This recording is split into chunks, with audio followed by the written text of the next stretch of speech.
Countdown for blast off. X minus 5, 4, 3, 2, X minus 1, fire.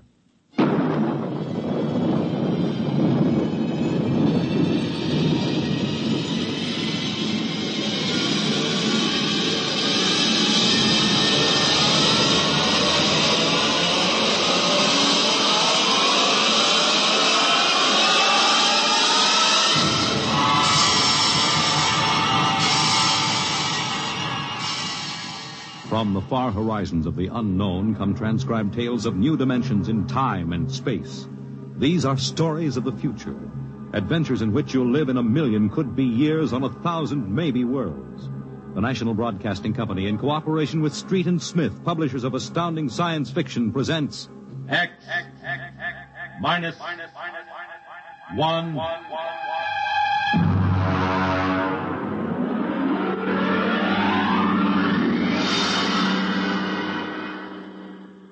Tonight's story, First Contact, by Murray Leinster.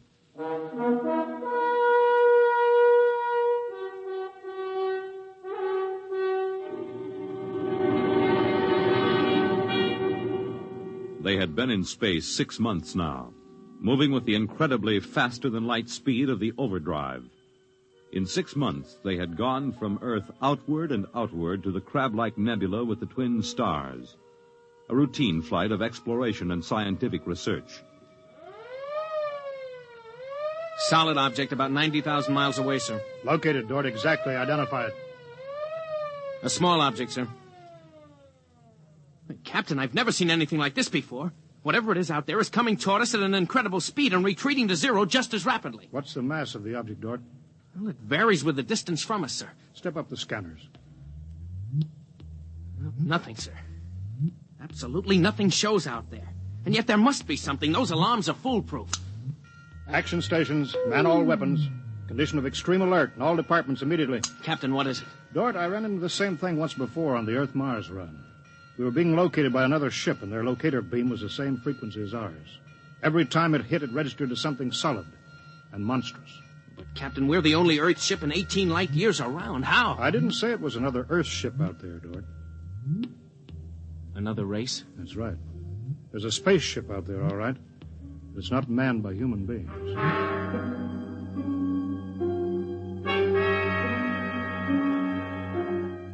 It had been contemplated and speculated upon. Mathematically, it was almost a certainty that such a race existed. But in 18,000 Earth years, no human spaceship had ever encountered them. Now the situation was precipitated, and somewhere outside the Earth vessel there was an alien race. Of what shape? Of what quality? Of what psychology? It's moving, sir. Heading right for us. At that speed, we'll be in touch in 10 minutes. Heading right for us, huh? Just what we'd do if a strange ship appeared in our hunting grounds. Friendly? Well, maybe. We'll try to contact them. We have to do that. But friendly? Thank the Lord for the blasters. They may not be hostile, sir. Well, they may be. That's what I'm paid for. Put on this job for, to worry about the troubles that may never happen. To all hands, now hear this. A ship is approaching manned by an alien race. I'll give the signal for attack or defense if it be necessary. There'll be no move made unless I give the order. I do not wish to provoke trouble. Stand by. Their ship is slowing down, sir. It's stopped. Weapons Department, report. Weapons Department, report. Alien ship remarked. Target fixed. Weapons alert. Communications Department, report. Communications Department, report. We're receiving a modulated short wave, sir. Frequency modulated. Apparently a signal. Not enough power to do us any harm. We'll try to make some sense out of it. Report any progress to me immediately. One thing in their favor, sir. They didn't attack immediately without question. They're trying to establish contact. That seems to indicate they're reasonable. We'll see. What are they doing now? Can you make out the locator screen? Bring that power up. Yeah, they're doing something now, sir. There's a section of the hull opening. Probably an airlock, sir. If they breathe there. Yeah, they're letting something out. It's round. A bomb, sir? Unknown object released from alien ship. Observed by Weapons Department and targeted. Stand by. See what they're doing, sir? They've left the object out there right where they were. And now they're withdrawing the ship. There's no reason why that object couldn't be a bomb, Mr. Dort. Intended to let us think precisely as you're thinking right now. just have a hunch, sir. I think they're friendly. I think whatever it is out there is a means of communication. You're probably right, but I won't gamble the ship on a probability. Sir, I'd like to volunteer to go out there and look that thing over. You understand whoever does examine it is expendable. Yes, sir. Requisition a lifeboat. If it's all right with you, sir, I'd prefer just a suit with the drive in it. It's smaller, and the arms and legs won't make me look like a bomb. And I'll carry a scanner, sir. You may leave when you're ready. Thank you, sir.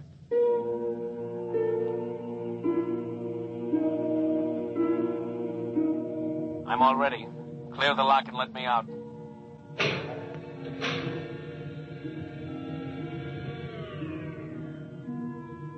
Weapons Department reporting to the captain.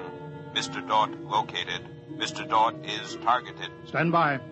If that object out there is a device to capture one of our people for observation and questioning, it'll be blown out of existence, including Mr. Dort. Stand by.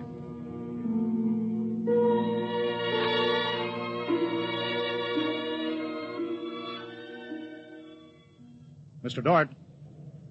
Mr. Dort. Report. Object, as you can see on the scanner, sir, is covered with many small horns, like the detonating horns of the obsolete mines formerly used in naval warfare. Is that their purpose, do you assume, Mr. Dort? I'm going to find out, sir. I'm going to grab one. Mr. Dort. I'm here, sir. I don't think this is a mine. Circle it so we can see it completely through your scanner. Deadlock, sir. Nothing to report that the scanner hasn't shown you. Oh, wait a minute, sir. A section of the outer hull seems to be opening. Do you see it? Very good, Dort. Hold that. I'm sure it's a communications device, sir. It looks like it. Fix your scanner so it'll focus on that communications device. Return to the ship.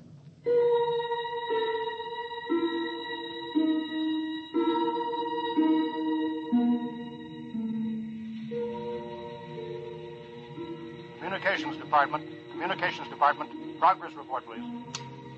We've established communication, sir. Is there a psychologist on the team down there with you? Yes, sir. Mr. Burns is working with us. Will both of you please report to the bridge at once?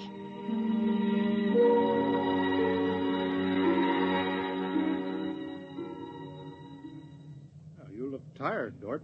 We've established fairly satisfactory communication, sir. They seem to have highly developed thought patterns. We got a satisfactory translation from the machine on the fourth attempt. We can say almost anything we want to say to each other now. Of course, how much of what they tell us is the truth, we have no way of knowing. Mr. Burns, you're the psychologist. What do you think? Well, I don't know, sir. They seem to be completely direct. They haven't let slip even a hint of the tenseness we know exists. They act as if they were setting up a means of communication for friendly conversation, but, well, there's an overtone that... Yeah? Well, Mr. Burns, I have a decision to make. On the one hand, opening contact with the friendly people of a vastly different culture could only be beneficial to us of Earth. On the other hand, if they're hostile, I ought to blast them out of existence without any other preliminaries. Oh, but, sir, you can't... I'm not talking to you, Dort. It's not warranted yet, sir. Yes. Now, hear this, all departments. Hear this, all departments. This ship is on an extended alert. Provisions will be made so that personnel can have maximum rest and nourishment.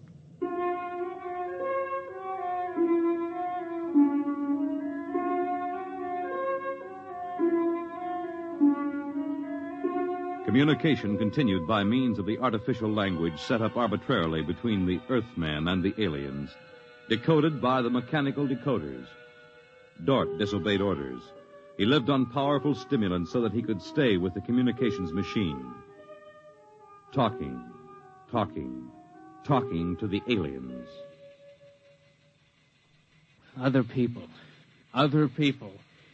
Are we being received? We are receiving your message. The chief of this ship wishes to speak with the chief of your ship. The message is heard by the chief of this ship. The chief of this ship communicates that he will hear the message of the chief of that ship. Go ahead, sir. People of the other ship, I'd like to say the appropriate things about this first contact of two dissimilar civilized races, and of my hopes that a friendly intercourse between the two peoples will result. People of that ship, what you say is all very well, but is there any way for us to let each other go home alive? That's all, sir. They've stopped sending. Very direct people. Very direct. But, sir, I don't follow. I didn't know what that meant. Is there any way for us to let each other go home alive? It means what it says, Dort. Sir, what's to stop us from just cutting communication and leaving, and they can do likewise? What's to stop us? Simply that whichever ship leaves first will be followed by the other. If they find Earth and get back to their own planet and we don't know where that planet is, Earth will be completely at their mercy. If they leave first, we'll follow them. We'll attempt to find their home planet. Dort, could you swear to any decision that the policymakers on Earth will come to? Sir, even if they do follow us, the closer we get to home, the more of our ships and weapons they'll face. They'd never get away. Well, how do you know that they can't communicate with their home planet without returning? We can't, sir. How do you know they can't? I don't, sir. So that's the situation. We'll sit out here, facing each other, trying to outguess each other, until time wears us out. And we'll have to face the fact either they destroy us or we destroy them. Navigation officer, attention. Navigation officer, attention. Every star map on this ship is to be prepared for instant destruction. The chief of this ship wishes to know whether the chief of that ship can suggest an answer to the problem concerning us both. Do you want me to answer that, sir? I'll answer it myself. Tell me when to talk. Now, sir. I am giving that matter personal attention. Every effort will be bent to the solution of this problem. Will you consider a temporary truce in the meantime? What would a truce gain? Could we trust you? Would you trust us? I suggest that we continue as we have up to this particle of time. I agree. Sign off, George.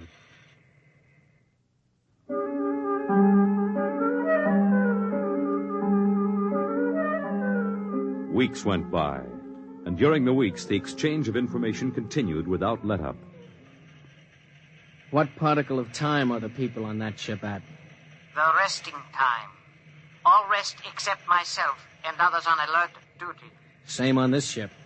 You people of that ship are very similar in many ways. Do you have a family? I have a mate. I have a mate and 3 offspring. It is too bad for them, as well as us, to have to kill each other. This ship can't see any way out of it. Can that ship? If we could believe each ship, yes. Our chief would like it. But we can't believe you, and you are afraid that we do not tell truth, although we do. This ship would trail you home if this ship were able to. That ship would do the same. But this ship feels sorry about it. I believe you're a friend. I share your belief and like you. But there is a possibility that you were put to make a trap for me. I will stop now and think it over.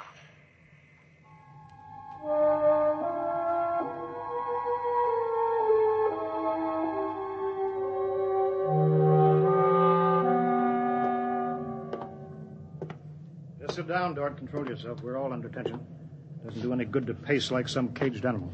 Yes, sir. All right, now I've read the complete transcription of your conversations with this one alien. What does it prove, Dort? Sir, these people are so much like us in their thinking. And, well, sir, they're likable. They're likable and they breathe oxygen. Their air is 28% oxygen instead of 20. But they could do very well on Earth. It'd be a highly desirable conquest for them. Dort, I'm as set against violence as you are. I don't see any way out of this. And I think we've got to break this status quo. So if in 70 hours we don't see any other way, then I have no further choice. I'll blow them to bits.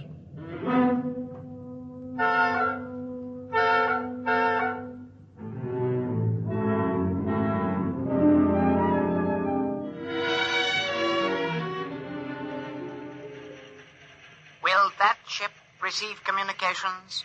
Will that ship receive communications? This ship is listening.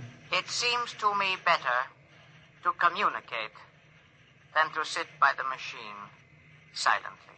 I would have called you, but you signed off before. The problem goes around and around. I find no answer. Perhaps we could turn our thoughts to other things. The psychologist of this ship tells us that you people on that ship have a threshold of tolerance to tension.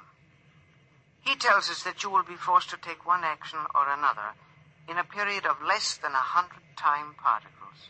I have no communication on this matter. Well, the ship is not trying to extract unwilling information from that ship. A truth is mentioned in passing. A report of this conversation will be carried to the chief of this ship. It would be so. We are prepared. If only the people of this ship could meet in direct contact with the people of that ship, it might be better. We could not communicate then. The communications machine is too large to carry from place to place.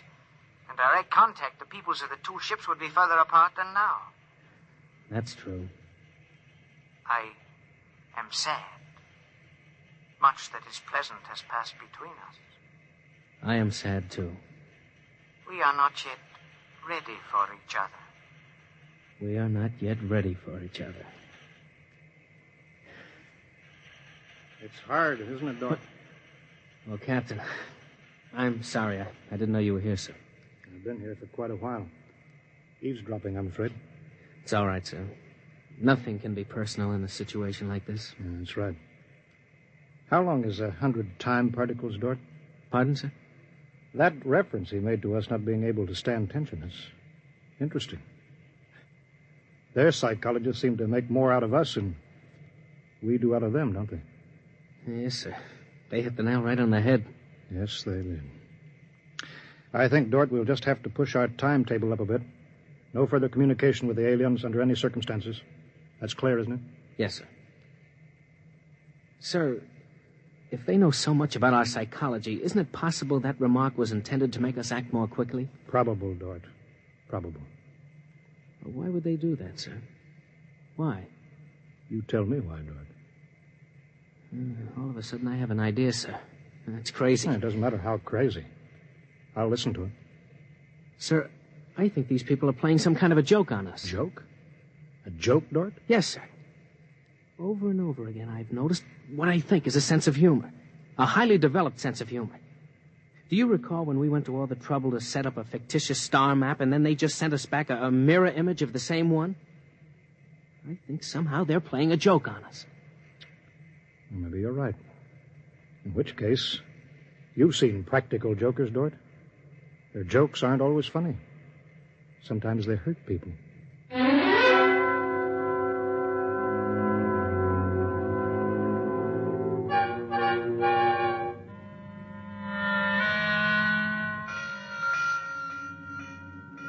All departments, man, instant alert. All departments, man, instant alert. Report instantly. Report instantly. Weapons Department alerted.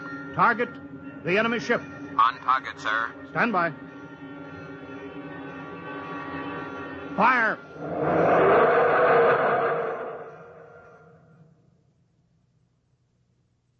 They're gone, sir. Not a trace of them left. Not a tiny trace. Now we can go home.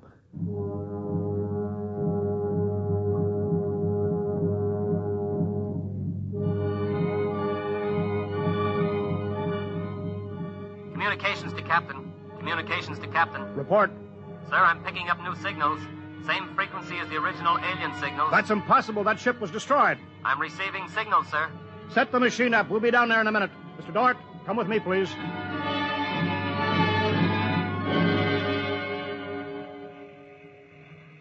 It's good to be on the way home. Yes, it is good. Do you suppose we'll ever figure out what happened to the other ship? Never. A blinding flash and they were gone. I suppose they couldn't figure a way out of the situation. An unstable people. They had no sense of humor to cope with the situation. They exploded themselves out of existence. It seems reasonable. They must have had powerful weapons to destroy themselves so completely. Yes, what a shame. In a way, I grew to like them. This isn't meant for us, sir. I don't know what's happening, but I think we're overhearing a private conversation. I understand, Dort. Be quiet, will you? Many things might have come out of a relationship with that people. They were describing a disease they call cancer. I think it is similar to the Frogren syndrome. We might have helped them. They might have helped us, too. Well, too bad. We'll never find them again, I think. The odds of such a chance meeting in the vast space of the whole universe. There are no figures for such odds, are there? Turn it up, Dort. Turn it up louder. That's all there is, sir. The signal stopped there. Sir, I don't know how, but somehow when we fired at them, we didn't destroy them, but we did set up a condition whereby they've become invisible to us, and we've become invisible to them. Captain to Engineering Department. Halt, forward motion. Captain, why are we stopping? Listen, Dort, you say they're invisible. They are, but they're not destroyed because we just heard them. They're out there somewhere. Invisible. Well, you heard them, sir. They're heading for home. We're invisible to them, too, sir. How do you know, Dort? How do you know this whole thing isn't a setup?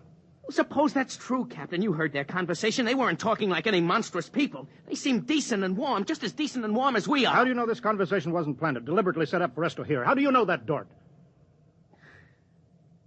Yes, sir, you're right. They may be out there and they may not. They may be telling the truth or they may be trying to trick us. They may be friends or they may be the most deadly enemies. You said they had a sense of humor, Dort. What a joke to play. To deliberately set up a situation where we wouldn't know fact from fantasy, truth from lie. Wouldn't that be a joke, Dort? Yeah, but we don't know that they did that, sir. And we don't know that they didn't. We don't know anything.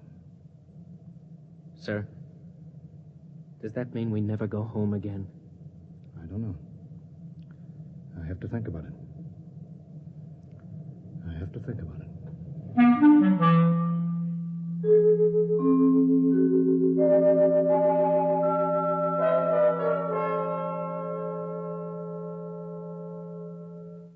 You have just heard X-1, presented by the National Broadcasting Company in cooperation with Street and Smith, publishers of Astounding Science Fiction. Tonight, by transcription, X-1 has brought you First Contact, written by Murray Leinster and adapted for radio by Howard Rodman. Featured in the cast were Wendell Holmes, Bob Hastings, Clark Gordon, William Lally, and Stan Early.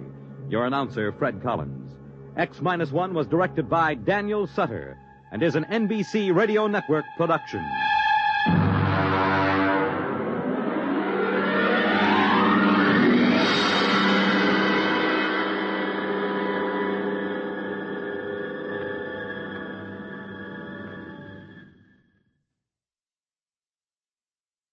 Next week at this time, over most of these stations, NBC will present This is Carnegie Hall, a special concert featuring the Symphony of the Air Orchestra.